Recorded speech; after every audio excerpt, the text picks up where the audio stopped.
Now that we know how to make a sum, let's look at how we can copy the formula, because we've got 5,000 students in our school and we don't want to have to repeat that step all the time.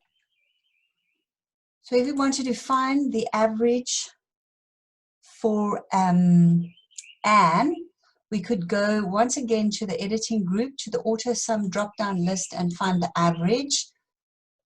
Excel gives you a wrong help over here. You click on term 1, you drag across to term 4, you just press enter, and it has calculated your answer. Now what you might want to do is you might want to calculate this average for all of Mr. Skumbi's students.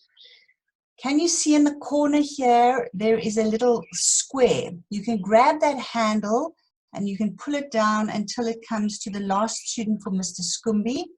It will carry the formula all the way down. If we look at this one, if you double click the formula, it always shows you what it is doing. It is finding the average of these highlighted fields.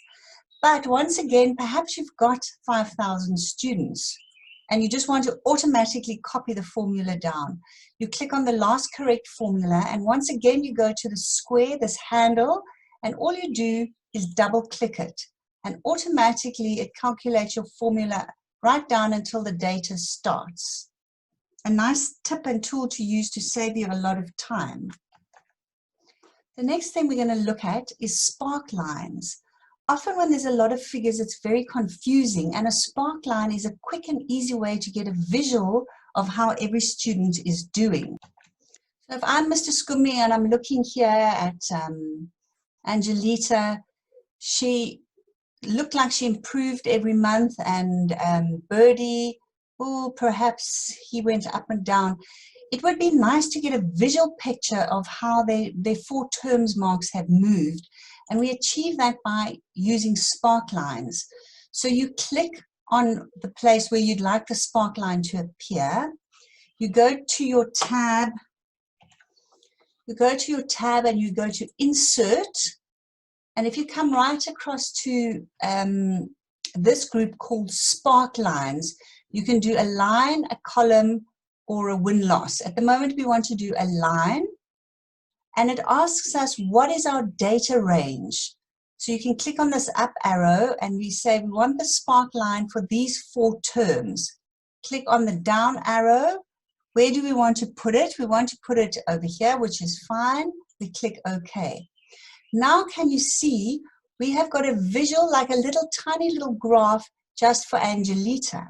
Now we want to copy this graph all the way down. We can grab the handle and we can pull until the end of Mr. Skumbi's students. He immediately can see this student is struggling because every term their marks have got worse and worse. The student struggled but appears to be improving. The student struggled, looks like term 3 was probably a hard term. The student improved every single term. So a sparkline is a very quick visual to show you how, to give you a visual representation of how that data looks in a picture. And I really like them. They're quick and easy to do. You can very easily achieve that. Once again, if you want to get those to the bottom, you can just click on that and just pull it all the way down to the last one. And now you've got sparklines for every student. You can see your last student started off well and is doing very badly now. Another great thing that Excel gives us is conditional formatting, which lets us apply colors, numbers, or symbols to the data so that they visually start making a lot more sense. What we want to do is perhaps the headmaster asks us who are the top 3 students, or the top 5, or the top 10. Let's just choose the top 3 for maths for this year. And we could, one way of doing it would be to select all the data, go back to our data and sort it.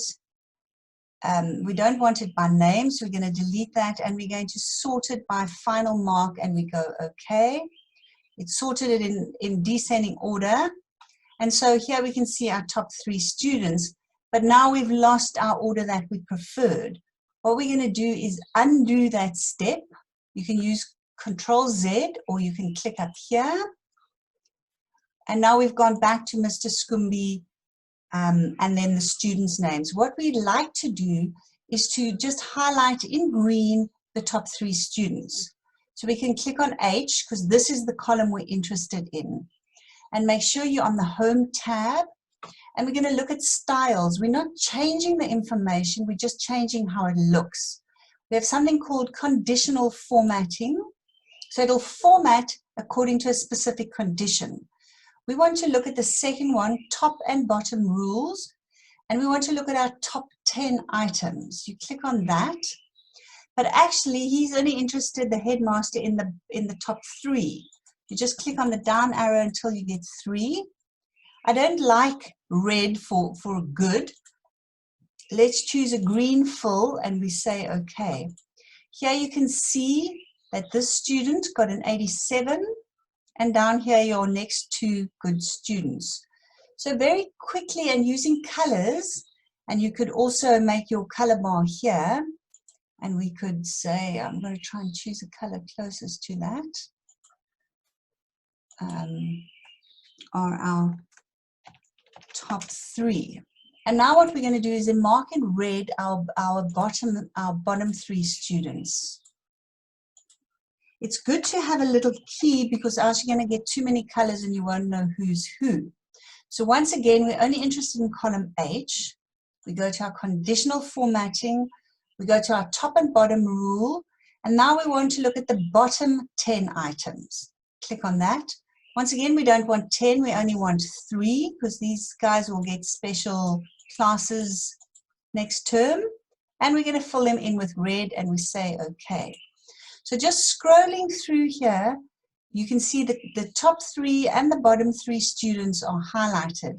A really nice visual representation of how the data works. Perhaps the headmaster wants to know which students are above average, because maybe they'll get a certificate, or which students are below average. You can do that using conditional formatting as well. Once again, we select our column H, because that's where our results are coming from. And if we want to see what the average is, remember to go to your status bar, and we can see the average for the entire school is 63%. So we want to know all the students that are above average. What we want to do is get rid of the top and bottom students. That we've done those. So to do that, you go to conditional formatting and you clear the rules from the entire sheet. And now we've got no conditional formatting. Once again, we can go there and we can go to our top and bottom rules, and let's just click on above average. So we've selected the cells that are above average, a light red full. So we know by looking at the bottom down here, can you see where my red cursor is? Our average is 63, and it's highlighted every single thing. That's 65, 66, 71, everything that is above the average for that year. So that is another very quick way for you to decide to hand out certificates, etc., etc. Let's undo what we've done there for the average. We go to conditional formatting, and we clear the rules from the entire sheet or from our selected cells. Those rules have disappeared. Let's have a look at what else we could do. We go to conditional formatting, and they've got something called a color scale.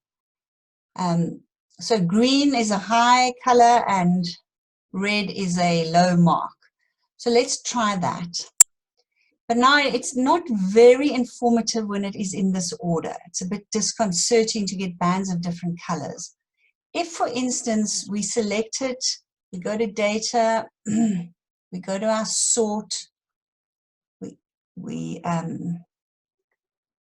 delete a level, we change it from name to final mark, and we click OK. Can you now see how the colors are working?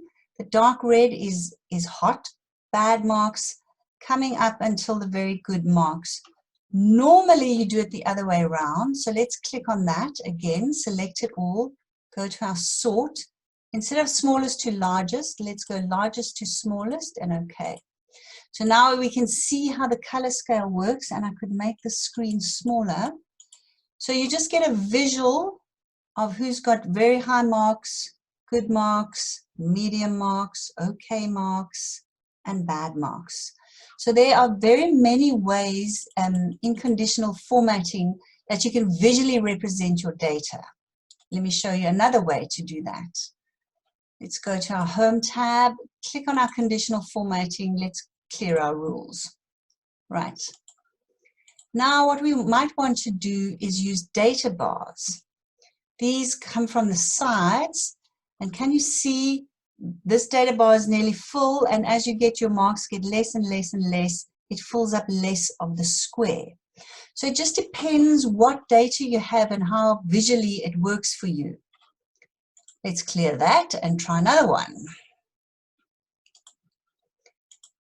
We can use icon sets. So we could use a tick, an exclamation, and an X. So all the good students above 73 get a tick, all the intermediate students get an exclamation mark, and the other students get an X. But I'm not happy with that, because I think everyone who gets 50 should get an exclamation, and if you get above 70, you should get a tick, for instance. So we want to modify that rule. We highlight the column we're interested in. We go to conditional formatting, and we go to manage rule this time.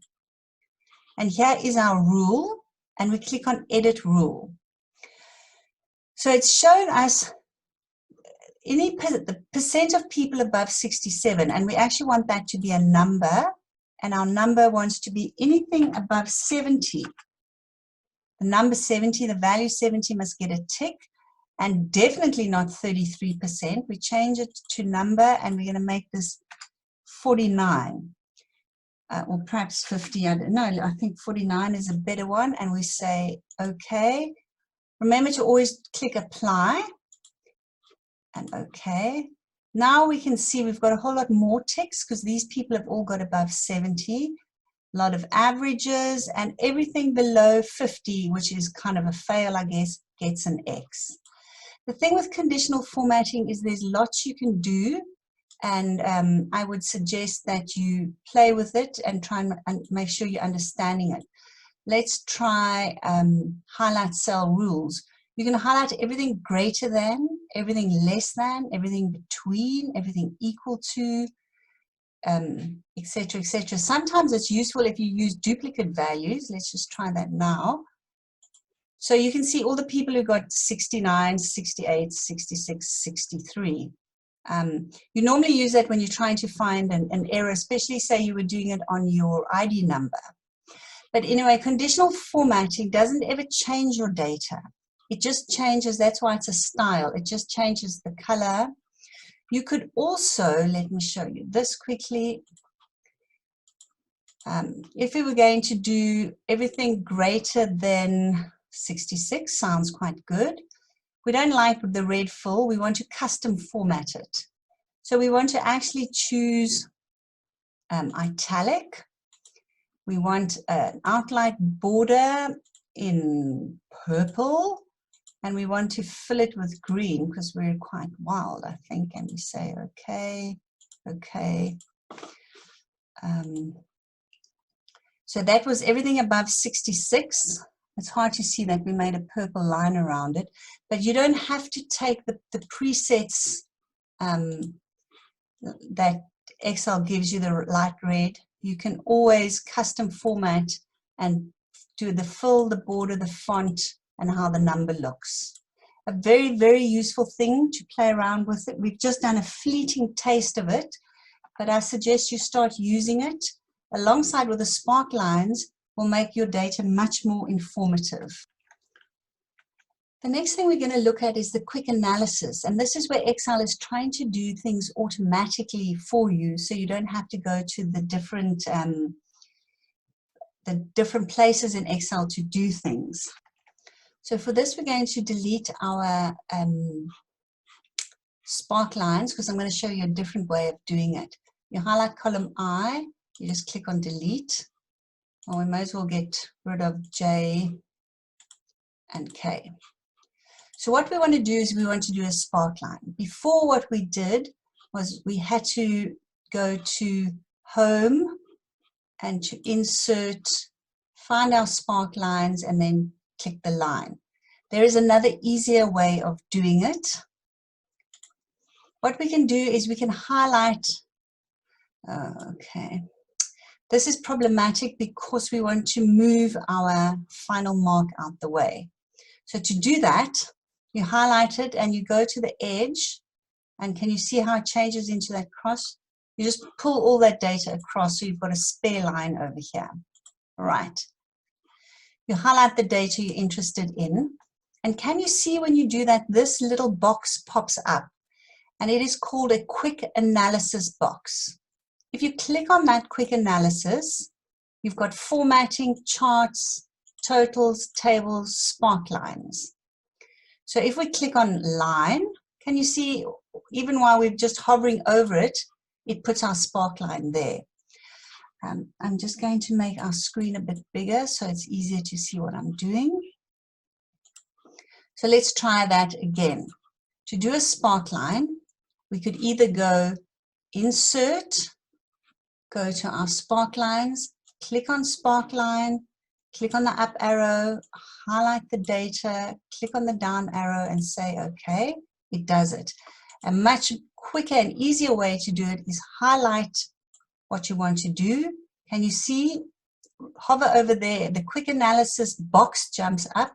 You click on it, you tell it you want to go to do your sparklines, you want a line, click enter. Much easier than trying to find which tab to go to across the top. And of course, obviously, then you can pull all of that down. I'm going to delete that. And actually, I want to delete my final marks because I'm going to show you another quicker way of calculating them. So I'm just going to delete all of these. So once again, if we wanted our final mark on the Home tab, we could go across to our editing group. To auto sum, we could click down and we could go to average. The same thing, if you highlight the 4 terms, your box pops up, your quick analysis box, you click on it, and this time we want to go to totals, and we want the average. But can you see on this average, it's the blue boxes are at the bottom, so it's going to try and put the answer at the bottom. We don't want that. So you can go across. We want this average where it puts the answer on the side. We click on average, and can you see it's calculated her average is 87. Let's try it for Lindy. We highlight Lindy's marks, click on the quick analysis, we go to our totals. We don't want the answer at the bottom. We go across, we click over there, hers is 84. And then we can just double click it to get it all the way down. So the quick analysis is saving you from having to know where to look to do something. What happens if we want to apply conditional formatting now? We could highlight the marks. Once again, our analysis box jumps up. Let me just move. Sorry. And here's our formatting. You can put data bars on there. Can you see, as you hover over it, it shows you could put color on there. You could put an icon set. Greater than, you could clear it. We'll just put our color bars on there. So it's doing exactly the same thing as highlighting H, going to conditional formatting, going to data bars, etc. So start using your quick analysis box because it'll help you with a whole bunch of things to do them much quicker. Just going to undo what we did there. Anytime you highlight some things, your quick analysis box comes up and you can do all sorts of quick and easy things. You could do a chart. That's what your chart would look like if you hover over the different charts. Useful tool to know. What other quick things can we do in Excel? We can also have a look at the quick access bar where you can put the commands that you use the most often. So the quick access bar is this bar right across the top here, where you can add and change the stuff you do. And as you hover over it, you can see you can save, you can undo, you can redo, or you can do a spell check. Those are the ones I personally have selected to put up there. There is a drop-down list. Maybe if I wanted new or open or email or quick print or sort ascending, etc., etc. So if I click on new, can you see there's a new icon up here, and I just need to click on that and it'll open a new document. Beforehand, I would have had to go to File, New, Blank Workbook, or something else and click New. Now, if I go back to my workbook I was on, if I can find it now, and I want a new document, I can just simply click up there. If I wanted to preview and print, I can add this onto my quick access bar. You can see the symbol that's come up, and it shows me, takes me straight into print, shows me what it'll look like. It's got 4 pages, not very good, but we'll go back. If you want to add something on here that is not offered, these are the most used ones, you can go to More Commands. And this will give you every single command that is available in Excel. Say you wanted to do a font color. For whatever reason, you change your font color often. You highlight it here, you click it to add, and you see it's added there. You say, okay. Now your font color, which is the same as that one, is in your quick access bar. If you don't like it there, if it irritates you, you can click on that. You've got to go to More Commands, click on your font, and now you've got to remove it and click OK. But once you get used to putting the things up here that you use a lot, you'll find it's much quicker, especially if it's things that are hidden on other pages on other tabs that you don't use often.